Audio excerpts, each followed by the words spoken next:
Welcome to the JustZoSho.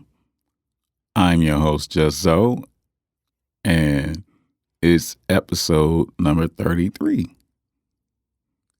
Yes, number 33.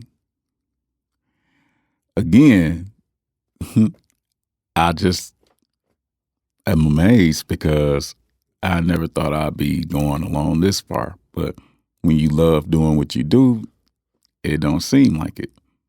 Don't seem like a big number or whatever. So, but it's episode 33 and I'm grateful for that. Now, we don't just listen to me talk on here. We do remixes, mashups. So, if you have any suggestions that you want to see something like that done with whatever particular song, or you want to leave a comment or whatever, just drop a line. Do so. I'm a big boy. I'm not, I don't wear my heart on my sleeve. I can take constructive criticism if that's what you feel is needed. That's what you feel you need to say to me. So I don't mind. I don't mind at all. Just look for me under YouTube or Facebook, The JustZoSho. Just JustZoSho, Show, SHO. It's all one word together. So just, go check me out. Okay, people. Got one for you. I know a guy who just came home from doing 20 plus years in prison for murder. And, 20 plus years, he just got home, but he also came home with HIV. Now, of course, when you hear that in prison, you automatically think, oh, he's in there messing with them guys and boys and all that other stuff. But that's not always the case. You can track that from the needles in there because they do tattoos in there. And that's not cleaned properly, or there's safety issues with that. So you never know. All I know is he came home with, and he told his family, of course, about it. And he was like, it's not that it's real. It's a real high percentage. It's so low that it's not even detected when he goes to take a test to see if he has it. Like, because he taking his medications, the numbers are not that high. So he continues living his life and doing what he's doing. And he's not telling the ladies that he's dealing with that he has that. And I feel like that's an issue, y'all, because, secrecy. If you got something that's going to be life-changing or, whatever to someone, if you come in contact with them, you should let them know and let them have the decision or if they want to deal with you or not. That's how I feel about the situation. You should let them decide if this is what they want or don't want. But people don't do that because people are very vindictive now. And someone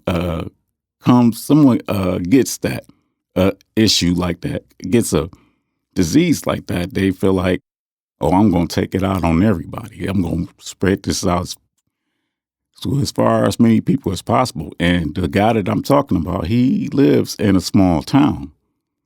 And you know how those states be with a lot of small towns that are connected. They're everybody knows everybody and pretty much sleeping with each other. So, things get spreaded very quickly like that. And that right there, that really bothers me. You know, it reminds me of a situation when I was younger. Me and my cousin, this was when I was about 19. We met these two young ladies at a gas station. And of course, this was back in the 90s. So no cell phones or nothing like that. All we had was pagers. But we met these two women at a gas station. And they were with their big cousin who was at home. So we hooked the big cousin up with my brother. So we talked to him or whatever and leave it at that. Now the next day, my cousin, he like, come on, come take me to pick a old girl up. She gonna come chill with me. And I'm like, what? What the hell you say to her? Why her cousin ain't like that? I'm like, oh man, you lucky you got the, what I'm saying, he got the one. So we go over there and his girl is steady getting herself ready. And the cousin that I talked to, she like, well, I like you and all this and that, but we got to get to know each other more before I come chill with you. I just can't come. And I just met you yesterday. I'm not trying to say nothing bad about anything, but that's just how I operate. And I'm like, I understand it ain't no big deal. Don't worry about it, sweetheart. All the while I'm saying to myself, get the hell on somewhere. You should be like her. And I'm like, damn, what the hell could I say to her? Shit. So we going to leave and I go and I drop them off. And then I go back to the other house because we were living in two houses at that time, which were not that far from each other. They were like a 5-minute walk, actually. So when I pull up at the other house, I see my brother, he run outside, jump in his truck and pull off real fast. And I'm like, what the hell going on?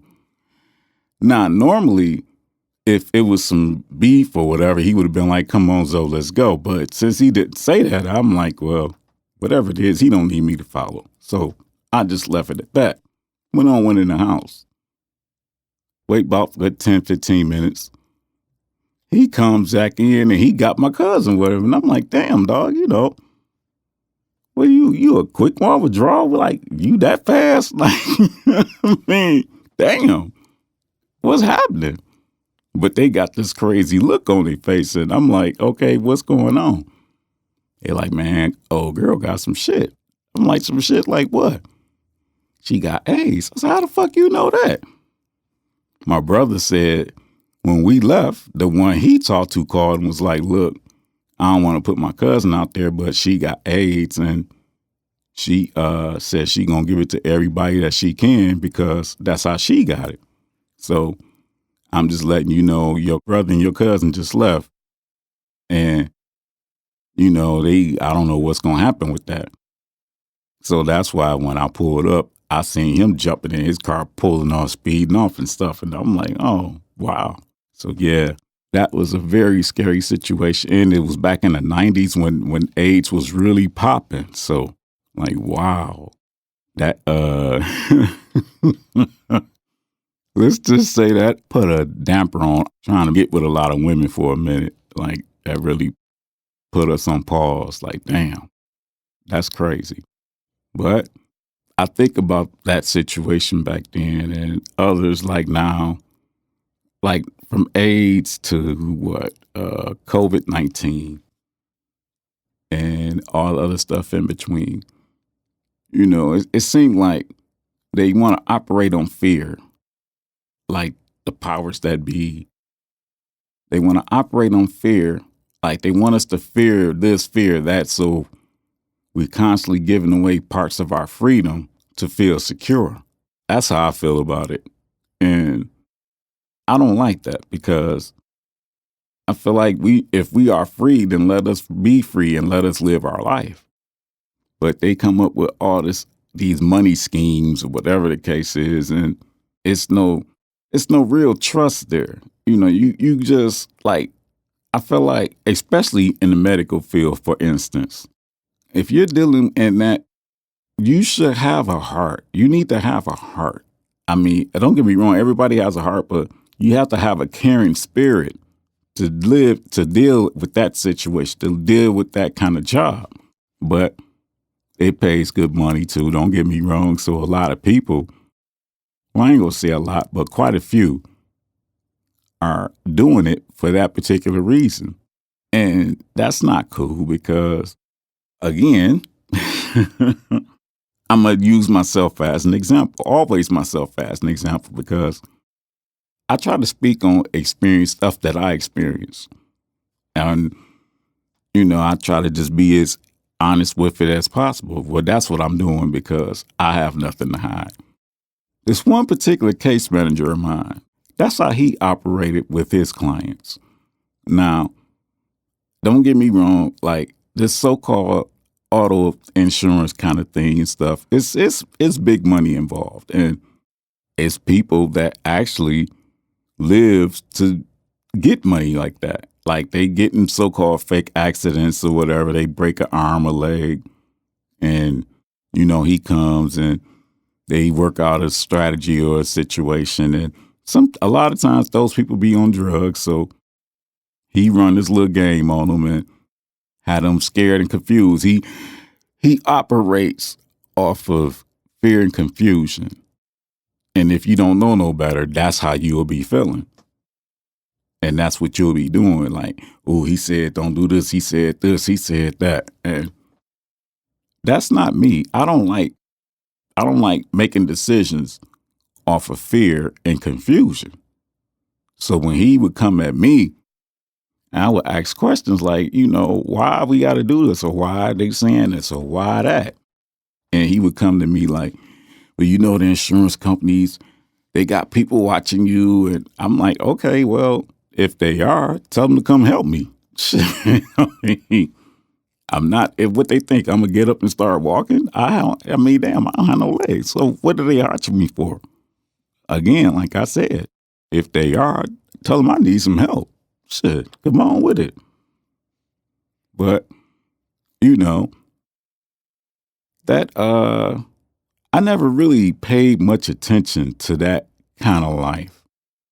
Medical insurance, the medical field, health insurance and all of that. It's a dirty game. Like before I lost my legs and I worked my jobs, I would keep the insurance just pretty much for my kids because I rarely got sick. I was not a sickly person. But when I lost my legs and seeing how they operated made me sick because, don't get me wrong, my case was auto.